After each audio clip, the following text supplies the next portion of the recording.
Prenons Jonathan et Tom. Jonathan, c'est le genre de gars à l'école qui a que des 20 sur 20, qui s'exprime super bien à l'oral et qui est très ambitieux. A contrario, Tom, c'est plutôt un élève timide, réservé en classe et qui est très très rouge lorsqu'il s'agit de passer au tableau par exemple. Et pourtant, les deux qui ont un caractère opposé s'entendent super bien. Genre vraiment c'est les meilleurs amis du monde. Ils auront un objectif en commun, devenir millionnaire. C'est vraiment leur goal, avoir la Lamborghini de leur rêve, vivre dans leur villa préférée. Et les deux vont se consacrer à fond dans cet objectif. Donc dans cette vidéo, je vais te raconter l'histoire de Tom et Jonathan. Donc reste bien jusqu'au bout si ça t'intéresse. Tom et Jonathan, ce sont deux lycéens, ils ont 16 ans. Et c'est compliqué de gérer études et business, mais à force de chercher, ils commencent à trouver plusieurs business, et plingo, ils décident de lancer leur premier business, qui sera la vente de sites web à leurs clients.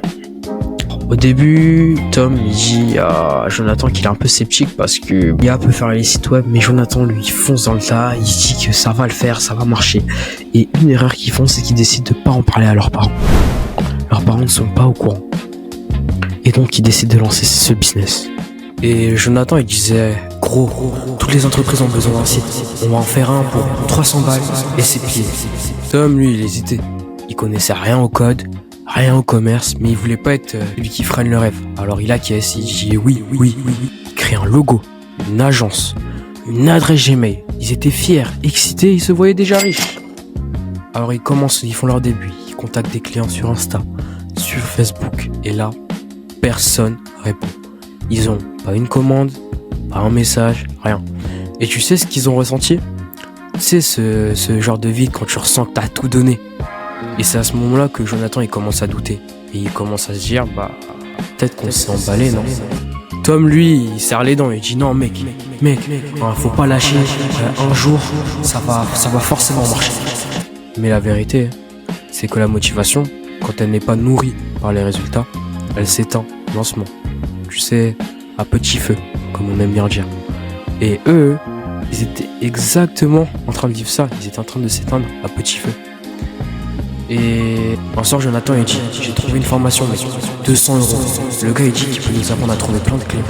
Tom, il avait rien, pas un euro. Alors qu'est-ce qu'il a fait? Mensonge. Il a menti. Il a dit à ses parents qu'il devait acheter un truc, une console. Bref, il a dit une bidouille, une magouille, et c'est passé. Ses parents lui passent de l'argent, et avec cet argent, il achète la formation. Et ce qui est le plus triste dans tout ça, c'est qu'il croyait investir dans son rêve, donc avec cette formation, alors qu'en réalité, il achetait juste une illusion. Parce que la formation, c'était du vent. Tu sais, ce genre de vendeur de rêve que tu vois partout sur internet, et c'était exactement ça. Il n'y avait rien de concret, c'était juste un écran et un gars qui profitait des rêves des autres. Alors là, quand il réalise son erreur, Tom, il réalise qu'en fait, il a perdu plus que de l'argent. Il a perdu une part de son innocence, en quelque sorte. Et pour la première fois, il a douté à son tour. Mais il a vraiment douté. Jonathan, lui, de son côté, il a tout arrêté. Il s'est dit, ça y est, c'est plié, je reprends les cours, les notes, la sécurité, les 20 sur 20, etc. Mais Tom, lui, il a pas lâché. Lui, il a continué, tout seul. Parce qu'il refuse d'accepter que son rêve meurt comme ça, sous le tapis. Que finalement, le fait qu'il se soit dit qu'il veuille devenir riche, c'est que ce n'était que de belles paroles. Alors il continue. Et voilà, les jours sont devenus des semaines, les semaines, des mois. Tom, lui, il a plus de motivation, plus d'argent, et même plus d'énergie en fait.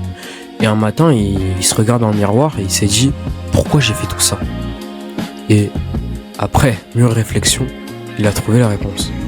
Il n'avait pas fait tout ça pour l'argent, ni pour la gloire, pas pour prouver quelque chose aux autres non plus, mais parce qu'il voulait prouver quelque chose à lui-même. Il voulait se prouver qu'il en était capable, qu'il pouvait créer sa vie au lieu de la subir, de ses propres moyens. Et c'est à ce moment-là qu'il a compris.